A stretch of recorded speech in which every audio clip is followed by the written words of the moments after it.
aqui no nosso segundo vídeo com essa psicóloga especialista em psicologia do dinheiro, Valéria Meirelles.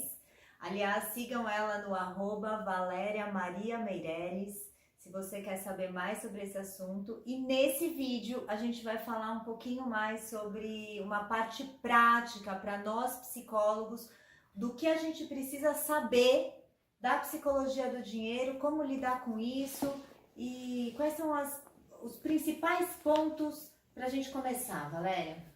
Bom, para começar, o psicólogo ele tem que sempre se perguntar o que significa dinheiro para mim, que emoções vêm, dinheiro é bom, é ruim, ok, para você. Aí você vai, e no meu trabalho, o que significa o dinheiro? Com os meus clientes, ou pacientes, né? E aí, uma pergunta importantíssima, você sabe quanto você se custa hoje? Que tipo de vida você tem e você quer ter? Maravilha! O que a gente faz com isso, Valéria? Conta. Quanto custa? Quanto você custa em termos pessoa física? E aí, para o tipo de vida que você quer ter, quanto vai custar? Assim posto, você vai ter que falar assim, bom, e quem é que vai sustentar o meu trabalho? O seu próprio trabalho. Soma isso e fala, quanto que vai custar a minha vida hoje, nesse momento, tendo isso. Bom, então a gente vai para o trabalho. Então eu vou ter que ter um trabalho que organize isso. Como psicóloga, hoje a gente já tem duas modalidades. Presencial, online. Se você quer ter um trabalho exclusivamente, fazer trabalho online, você não vai ter o custo do quê? Aluguel de sala, condomínio e tudo mais. Então, esse é um a menos. Mas atender online, você também vai ter o custo de uma boa internet, um bom aparelho, um bom computador, uma boa sala. Então, tudo isso custa. Então, primeiro a parte física, concreta, prática ali. Aí, depois, você vai ter que pensar que você vai ter que ter um registro profissional.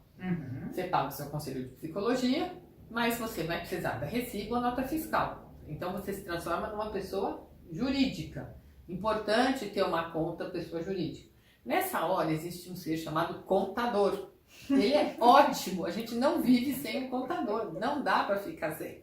Você vai precisar fazer um registro. Normalmente, hoje, a maioria dos nossos clientes, pacientes, diria 99,9%, ou seja, todo mundo pede um recibo ou uma nota fiscal. Recibo para autônomo, seja na prefeitura. Nota fiscal, pessoa jurídica como empresa. Consulte o seu contador e veja qual é o melhor para você. Feito isso, você vai ter que ter um contador. E você vai precisar ver também o quê? Você vai ter uma supervisão, você vai estudar, vai pôr números, quanto vai custar. Então, eu vou fazer um número básico. O meu consultório vai custar, para de sair da R$1.000, conta do contador, você vai precisar pagar INSS. Sim, tem tudo, um monte de impostos, por isso consulte seu contador. Aí, consultou o contador, viu quanto vai custar? Você vai ver pessoa física também. Quanto você custa em pessoa física? Então, vamos fazer faz de conta. Faz de conta que pessoa física você custa 1.000 e o seu consultório, para começar, 1.500. Nossa, você tá... Tô bem modesta. Tô bem modesta. Tô fazendo conta baratinha. Você quer começar com a vida como ela é? Vamos começar um pouco mais real. Mais real mesmo? Vamos então pegar, sei lá, 10 mil. Então vamos começar com 10 mil. Então a vida como ela é mesmo. Eu tava querendo facilitar, a Carol mais gentil, assim, mais real. Eu fui mais fofinha. Então vamos lá, 10 mil. Então, como é que você vai juntar 10 mil? Você tem 4 semanas no mês. Você vai ter que fazer R$2.500 por semana no mínimo. Só que a gente tem que pensar que esses 10 mil vão ter que pagar os meses de pouco movimento. A gente estava fazendo uma conta que nós temos que pensar no ano quanto que você vai produzir. Então, se é um ano, quanto você vai gastar? Então, eu vou custar 120 mil num ano. Quanto que é 120 dividido por 12? 10 mil. Dentro desse valor, e aí eu recomendo que quem estiver começando, e mesmo quem não tiver, além do contador, converse com um planejador financeiro.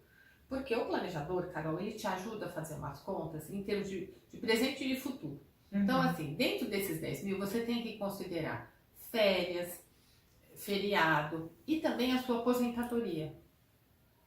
Dentro disso, sem contar o estilo de vida que você quer ter. Pessoal, a gente pensa na aposentadoria desde o começo. Desde o começo. E uma coisa que eu me ressinto muito, que quando eu me formei, ninguém me orientou a abrir uma poupança, né? Se fala de poupança, imagina, 35 anos atrás, para colocar um pouquinho de dinheiro por dia, por mês, por dia era o que eu queria ter feito, mas por mês. Se ao longo de 35 anos, durante 12 meses, eu tivesse colocado um dinheiro que eu para não mexer, para ser resgatado agora em dezembro de 2024, que eu faço 35 anos de casa, quanto dinheiro eu teria? E é um dinheiro que a gente não sente. Então, para quem está começando, mesmo quem não está, a gente tem que contar com a mágica dos juros compostos, que é dinheiro a longo prazo. Então, vamos voltando. Procure um contador, procure um planejador financeiro para te ajudar a te posicionar, a fazer algumas contas que a gente não aprende a fazer. E que essas contas vão nos balizar para quê? Para os próximos passos de desenvolvimento de carreira. Então, assim, hoje eu preciso de 10 mil, o meu consultório então precisa dar 10 para cobrir tudo isso. Mas eu quero ampliar um pouco porque eu resolvi que eu quero fazer um mestrado, eu quero fazer um curso fora. Então, quantos clientes a mais eu vou ter? Então, se o mês tem 4 semanas, vamos pegar esses 10 mil, fazendo exemplo, você tem que fazer R$2.500 por semana. R$2.500, aí você vai precificar, você pode passar a R$500 uma consulta e fazer 5 atendimentos, como você pode dividir esses atendimentos durante a semana e colocar um preço, que é uma outra conversa. Sim, é uma outra conversa, né, Valéria? Mas só para ter uma noção, se a gente está falando de R$2.500 por semana, né? Então, se a gente estiver cobrando uma consulta R$200, R$250, vai, para facilitar a nossa vida, a gente está falando de 10 pacientes por semana. Né? E aí é uma outra questão que também tem a ver com a organização do tempo. Sim, com a organização, com certeza. E uma outra junto com a organização do tempo, com a captação de clientes. Captação de clientes, disponibilidade emocional, né? Organização do tempo. 10 clientes na semana é muito, é pouco? Você consegue? Cabe na sua agenda? E aí, assim, quando você fala é muito e pouco, tem um conceito que eu gosto muito que é de expansividade emocional, né? Então, quantos clientes você... Porque a terapia é um encontro. Então, quantos clientes você consegue fazer um encontro de presença plena, escuta ativa para, de fato, ajudá-lo?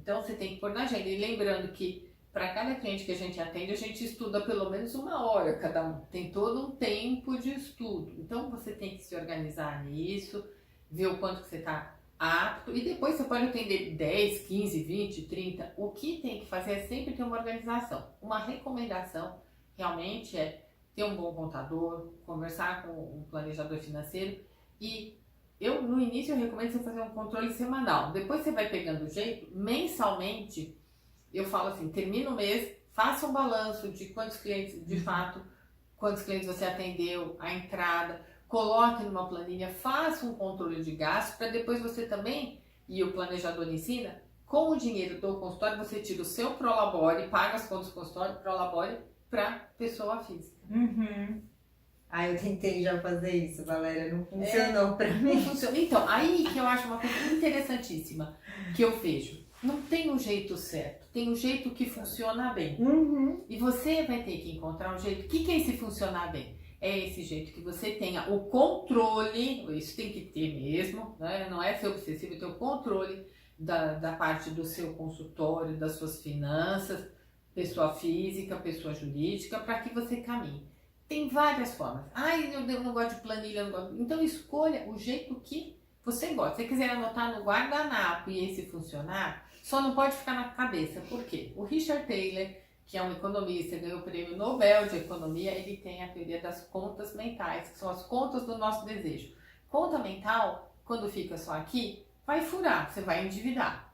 E o grande problema nosso é que da vida a gente não pode ficar endividado, porque o endividamento impacta diretamente no nosso ritmo de vida, na nossa saúde mental.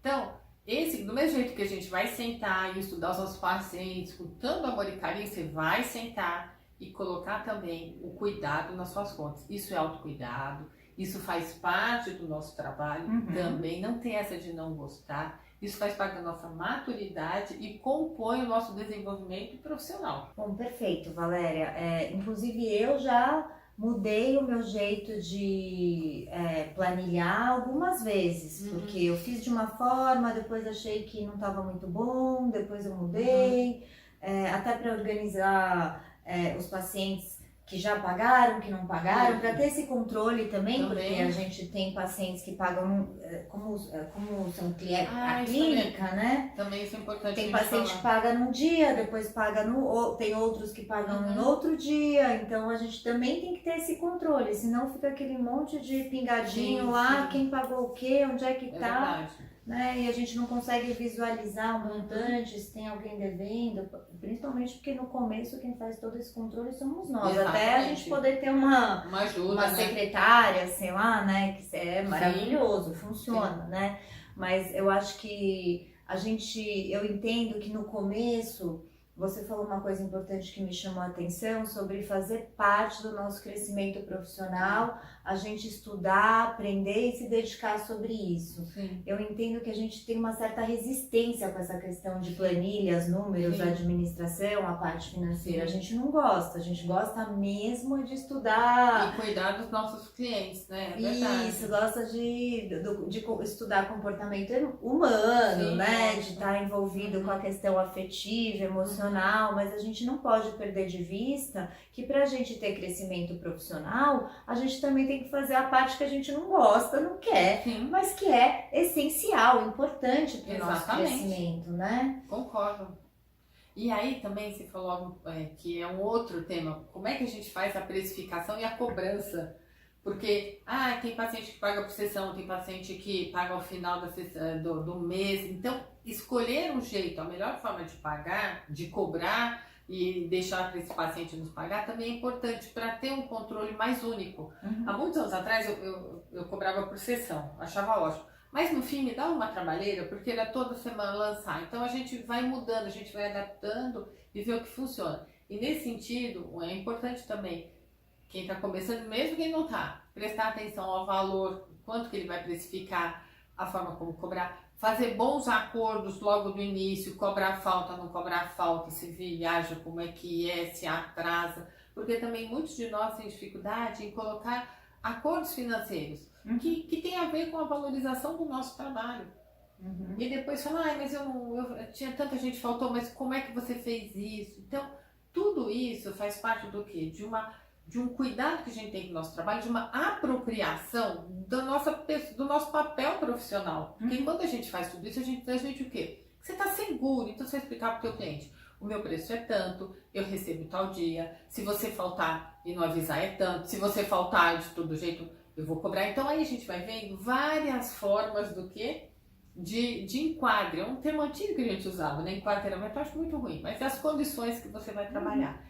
E tem que ter uma segurança, porque tem que você pode negociar. Até para negociar, você tem que ter noção de quanto você recebe. Porque assim, mas custa você tirar 10%? Depende. Se você está no teu limite, custa. Se você já tem uma margem maior, você está organizado, você pode até dar um desconto, mas sob quais condições? Então, é um tema muito delicado também, eu acho que eu diria um dos mais sensíveis para nós terapeutas, né? Mas que quando você tem uma organização financeira, você sabe de que lugar você está falando, por que você está se permitindo desconto ou não, e essa organização também dos pagamentos te ajuda a ver como é que é a temperatura do teu consultório, como é que ele vai...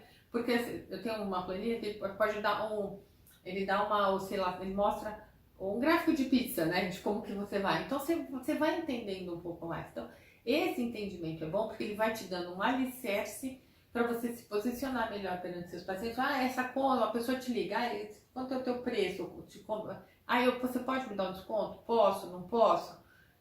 Se você tem essa clareza, você fala, ok, vou dar e tá bem. Se você, olha, eu não posso, mas eu posso te encaminhar. Então, olha, tem tantas sutilezas, que nem são tão sutilezas, que compõem. Mas isso também a gente tem que entender que faz parte do nosso papel enquanto terapeuta, nos ajuda a crescer. E mais do que isso, ajuda também o seu cliente a crescer no dinheiro da prática dele. Mas ele nem é psicólogo, mas o dinheiro ele permeia a vida de todos nós. E nós também fazemos uma educação financeira no nosso cliente, né? Quando a gente tem esses contratos bem feitos, vai com tranquilidade e ele também responde nessa tranquilidade. É isso, gente. Então, assim, não tem o certo e errado, mas tem o que é certo para você e tudo bem a gente transitar, mudar, repensar, refazer os acordos, O mais importante é, de fato, parar e pensar sobre isso, né? E não ficar endividado e cuidar do seu dinheiro. Então, o que que não pode? Não pode não cuidar do dinheiro. Isso não dá, porque sem ele a gente não cresce, e isso faz parte faz parte da nossa vida. Então, não incluí-lo é negar uma parte importante do nosso crescimento como um todo. Fazer essa interface com as várias áreas da vida, ela é necessária para um crescimento, desenvolvimento pessoal, profissional, em várias áreas. Valéria, é incrível o nosso papo. Foi realmente muito enriquecedor. É isso aí. Com certeza tem muitos outros detalhes e a Isso. gente poderia falar muito mais sobre o assunto, mas acho que já deu para o pessoal sentir a importância disso. E quem quiser saber mais, eu vou repetir, corre lá no Instagram da Valéria, @ValériaMariaMeireles. Ela tem bastante conteúdo sobre isso na página dela e aguardem que terá mais. É isso aí. Até. Tchau!